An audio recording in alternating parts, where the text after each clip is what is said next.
It's Tuesday, May 8, 1945, Upper Austria. A German general has crossed west to surrender. He should have stopped 80 miles east. The Americans are west of that line. His pistol touches an American table first. Ceremonial dagger beside it. A U.S. map lamp burns yellow over Austria.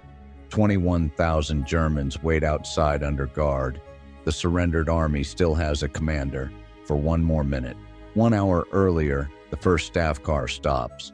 White cloth trails from a bent aerial. The American picket lowers binoculars against his chest. A second vehicle crawls behind it. Then boots appear around the road bend. More boots. A whole column pushes through wet Austrian gravel. At the rear, General Hermann Balck steps down. His coat hem carries mud from 5 days. 51 years old. Commander of the German 6th Army. Why this American? 5 days earlier, Balck signs the westward order. May 4th, ink spreads into damp field paper. Move west by any route. By night if necessary. Formed units first. Small groups if discipline breaks. Weiss folds the order into a leather case. Outside, engines cough across the frozen road.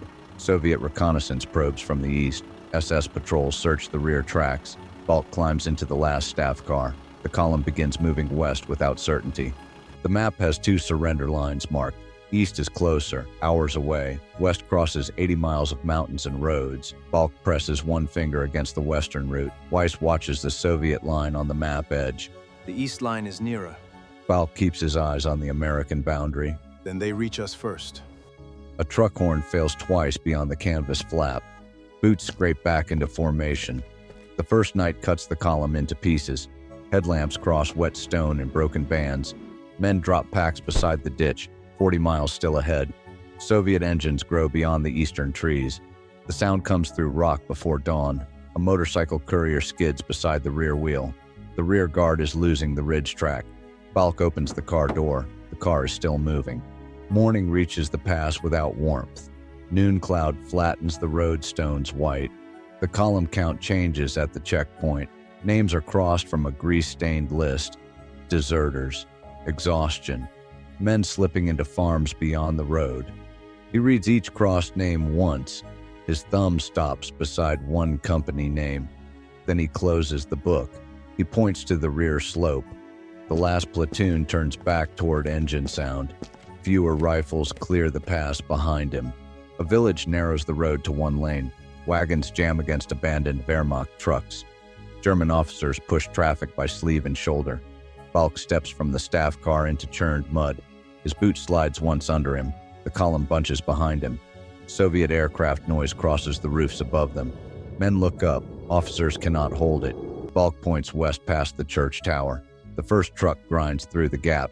West of them, dispatches reach McBride's command post. Field telephones click under the wall map. Captain Rourke writes names into a message pad. A picket report arrives with mud on it. German staff car, white flag, more vehicles behind. McBride bends over the map without touching pencil. The 81st Division line runs across the road. His men fought France, the Bulge, then Germany. Now an army is walking toward them. Outside, Balck's column has 3 miles to close. Sir, it keeps coming. McBride looks toward the open doorway. Bring the first officer in. The third day breaks the rear guard apart. Muzzle flashes punch white between black pine trunks. German trucks reverse into drainage ditches. A half-track slews sideways across the road. Balck hears the burst, then the flash. 300 yards behind, then 200. Weiss grips the door frame above the running board. They are on the ridge! Balck turns his face toward the western road. Keep the road open! The staff car accelerates beside the marching column. The rear platoon fires from behind a stone wall. The American boundary is a wooden road marker. The lead German companies pass it in order. Rifles stacked beside a ditch under guard. American soldiers count vehicles by chalk mark. The army changes shape at that line. Formation becomes prisoner column. Balck watches from the rear road bend. American guards point his men toward the left road. He draws the pistol from his holster. Leather creaks once. The barrel presses cold into his gloved palm. The last formed units come in after dusk. Truck lamps smear across mud and wet boots.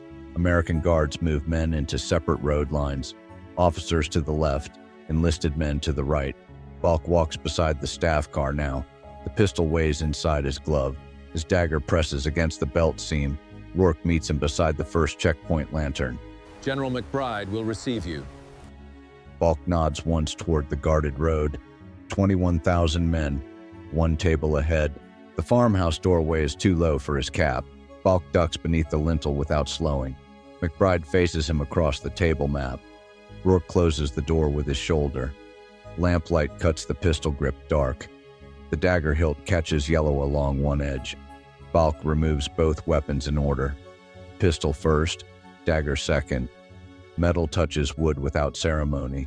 McBride watches the pistol, then Balk's face. The lamp burns over 21,000 names outside. The surrender is quiet enough for pencils. Rourke writes the name carefully. Herman Balk, 6th Army. McBride folds his hands beside the map edge. Balk presses both gloves flat below the table edge. Rourke stops writing for half a second. The pencil mark darkens beneath his thumb. The question changes shape between them. Why come to me? Balk looks once toward the closed door. Because you have rules. Balk names the Eastern Front without decoration. Villages, prisoners, orders carried out too far east. The words land beside the pistol. McBride's jaw tightens once under the lamp. Rourke writes slower now. Surrender east means reprisal against the column. Surrender west means captivity under American control. He names calculation. McBride leans closer over the map crease. Lamp shadow drops across both their hands. Better than we treated them? Balk's eyes drop to the pistol once.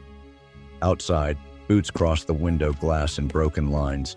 Lantern light breaks across helmets and shoulders. American guards mark each group in chalk.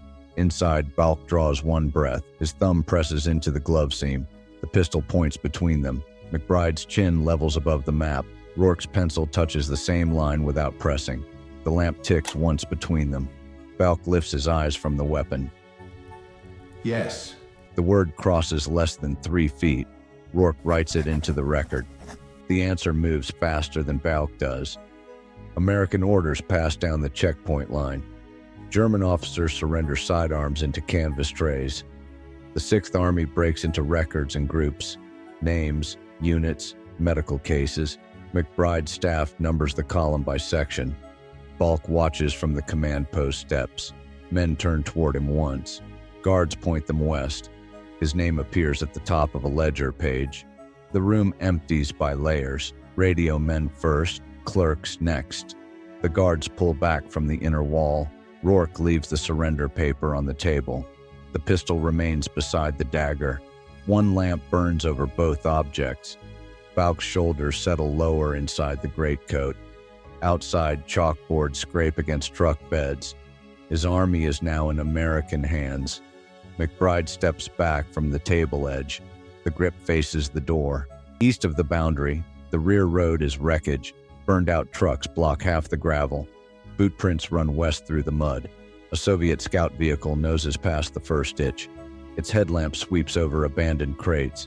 3 days behind became hours. Arrow west, fresh mud, tracks still shining under the lamp. The scout vehicle turns toward Kirchdorf.